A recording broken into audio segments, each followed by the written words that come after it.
Alright, so welcome back to my series, Advice from a Former SO Counselor. If you haven't watched my first video or my second video, please do that. It'll give you context of my background, why I'm doing this series, and I just gave a lot of information within my first video, and you'll need to know that to kind of pick up where I left off. I want to start off by saying that me speaking on these issues is not to scare you or shame you. It's simply that I believe awareness is power, and I am empowering you by giving you this knowledge because you will be more likely to be able to spot this behavior and prevent it from happening to you, your children, or other moms and their children.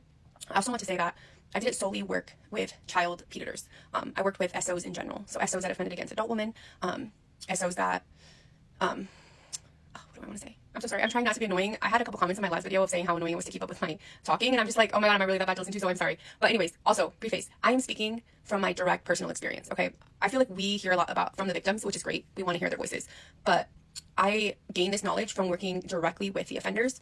These are things that they voiced when talking about who they targeted or why they did the things that they did, or speaking on their attraction. So I'm speaking from my experience. That does not mean that I'm an expert. That does not mean that everything I say is the way that it goes, because it's different for other people. There might be some moms or families that went through this who can't relate to what I'm saying, and that's fine. Like I said, this does not mean it always goes the way that I'm saying. In my first video, I spoke about some of the things that make you targetable when predators are seeking relationships with moms who have children. I feel like that topic deserves the entire video on its own, simply because there are a lot of things that make you an ideal target, you and your children. I spoke about one of those things being a mom who doesn't have a lot of support. One of the biggest deterrors from these child predators is targeting children that do not have fathers involved. That is one less person who could potentially identify the behavior and potentially stop the victimization. Also, just kids, moms, families who don't have a lot of adult-children relationships. The less a child has relationships with adults, the less likely it is that they are able to trust someone to give this information to, disclose this abuse to. So they like when a kid doesn't have a lot of access to a loving and trusting adult. Another one is moms who are financially struggling. As someone who was a single mom the first 8 years of my eldest's lives, that is something that as a single mom you face, is financial struggles. They love seeing that because that gives them opportunity to come in and play the hero. As soon as they start offering that financial support, the more likely you are to want to foster that relationship and keep that relationship, because now they're a part of your survival. And unfortunately, sometimes some women are blinded more by survival than they are love. So when a man has that to offer, that's like a really big incentive for that relationship to keep going.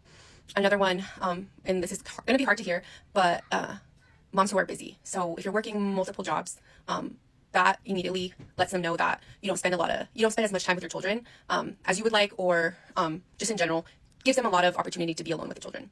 There are certain things that you do not need to share with a partner or a potential partner, especially in the beginning stages. For example, if you struggle with unreliable childcare, he does not need to know that. If you have a conflicting schedule, meaning it's hard for you to pick up your kids or drop your kids off, and you're struggling to kind of get that together, first, you should never, ever ask someone that you're newly dating to do those things. But second, don't let them know that, because that will let them know immediately that they will have an opportunity, if they offer help, to be able to spend alone time with your child or children.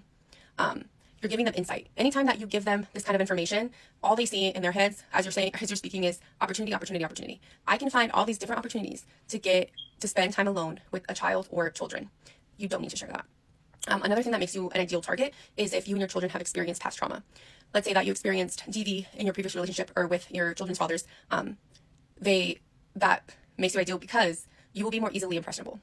If your kids are not used to a man being around that wants to be involved with them, that does things with them, that plays with them, who's kind to them, who's nice to them, who doesn't yell at them, your kid is automatically gonna gravitate towards that relationship because it's new and because it's something that they crave. Another thing with you, the mom, would be you're more likely to not stir the pot because you avoid confrontation or conflict because you don't want your new relationship to lead down a path of DV. Sorry. So these are things that you shouldn't be sharing with a new partner right away, because it just offers them more insight in your own trauma and how you might react to certain things. Another thing is you shouldn't be immediately trusting or forgiving. This is gonna probably hit some people hard, but if you're someone who shares a lot about your religion and your beliefs, that makes you a lot more targetable, simply because some religions, and I don't want to get into that, but the details of it, but some believe that you should put your partner before your children. If you are part of that belief system, and that's something that you believe, that is not something that you should share. First of all, I don't think that you should practice that at all. I think your kids should always come first. But if a predator meets a mom who is vocal about that belief, they'll know that you will put them before your children, and immediately they're going to want in. Also, just if you share about how forgiving and you have such a forgiving heart, please don't have a forgiving heart. Okay, I'm sorry, but it's just going to make them feel like they'll be able to get away with more, and you'll look past it, and that's not something that you want to do, especially when you have these young lives in your hands, and whatever you do affects them. As a reminder, you are your children's first line of defense. These predators have to get through you first before they get to your children. In my next video, I'm going to talk about ways that these predators groom the moms to get access to your kids. That'll be a whole video next. If you don't already, please follow me so you can, see when my next videos come out. This is what I have for now, and I hope this was informative. And again, disclaimer, there are people who have gone through abuse that this did not correlate with. This is just, from what I've gathered, the most ideal and the most potentially victimized moms and children.